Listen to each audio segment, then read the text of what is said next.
gabadha hortiina ka muuqata shil baabuur ay gashay hal mar waxay ka wareysay iyadoo faleemada jirkeeda ku socota sun lagu daraayo kama labanaysa si toos ah waxay iskaga xiraysaa tubada wada faleemada si jirkeeda u gaarsunta midka jabkiisa qalab ku arkaysa way kala soo bixaysaa waqtigii taleel waxay ku qoraysaa inay khatar ku jira hal badbaadiyo khatar mid yartiin qoftan ka taqalusto waxay bilaabay inay maawiliso doctorkan gabadhan loo xil saaray inuu daaweeyo wani ka tagaysaa meesha laakiin doctorka taasoo bixinay mid dhabarka waxay ku dhijinaysaa warqad ay qortay doctorka asaga waxna kala moogay asoo soo baxay waxa kormaanay booliska wuxuu ku leeyahay gabadha shirka gasho meesha la keenaa rabo inaa wareystay ma wareysa kara soo ogaada ninka dibkan geystay wuxuu leeyahay way hal ka taag gabadha wareyso anigana waa sii baxay ku leeyahay laakiin markay iska dhaafaan midkan booliska waxa arkaa midkan dhabarkiisa warqad ku dhigan midkan waa iska baxay laakiin ninka booliska warqad u bilaabay inuu akhriyo wuxuu arkay in ku qoran tahay hal badbaadiyo khatar ku jira wuxuu maleynaa qofta inuu midka doctorka dhibaato geystay wuxuu bilaabay inuu la soo baxo baash wax lagu xiro wuxuu leeyahay hadda ay soo xira laakiin inta bixinay celinaysa waxay ku leedahay arinta inta soo kuweentay kala ku sheegay soo fadhiiso inta laakiin tuu sheegay albaabka la soo furay kan booliska sadaqsiyo wuxuu u boodaa sariirta wuxuu isku aadiyay dhinaca kale sariirta waatana midii waxa soo galay sariirta in qoftan disho markay gudaha soo gashay waliina soo soo maleynay waxay ku socodsiinay tubada sunta ayada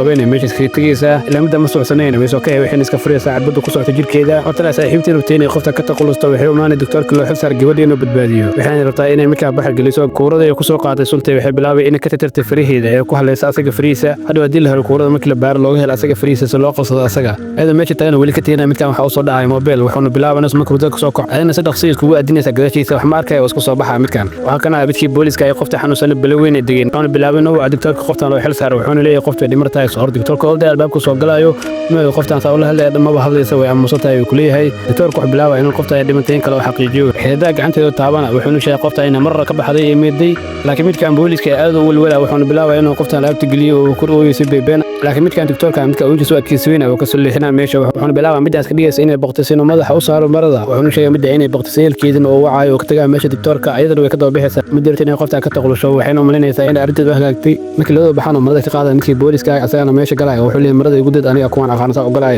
xabaabka soo galay maamulka meesha iyo mudirta inay qoftan ka taqlusto ee ku sheekaysan ani adiga waxa ka fahmeynaa inuu midka soo diray qofta inay dishayada ayuu sidoo sheekaysanay meesha waxa ka soo baxay midkii booliska waagan ku bareeyay wadada waxayna bilaabayaan inay meesha darbiga isku laabaan isla markiina waxa albaabka soo galay midkii doctorka ay xabadii la rabay in la dilo waxay u sheegaysaa inay ku rabeen inay ka taqlusaan sida uu dhaqsiya badan xabsi ku geeyay midkan markii labadii meesha laga waday mid ana wax walba ka dhicinaysa midkan doctorka waxay u sheegaysaa in dhowr mar isku deeday inay caawinad ka dalbato laakiin asaga fahmi waayay halkaan uu ku yeeyo fiidiyogan asxaabta loo saaray muuqaalka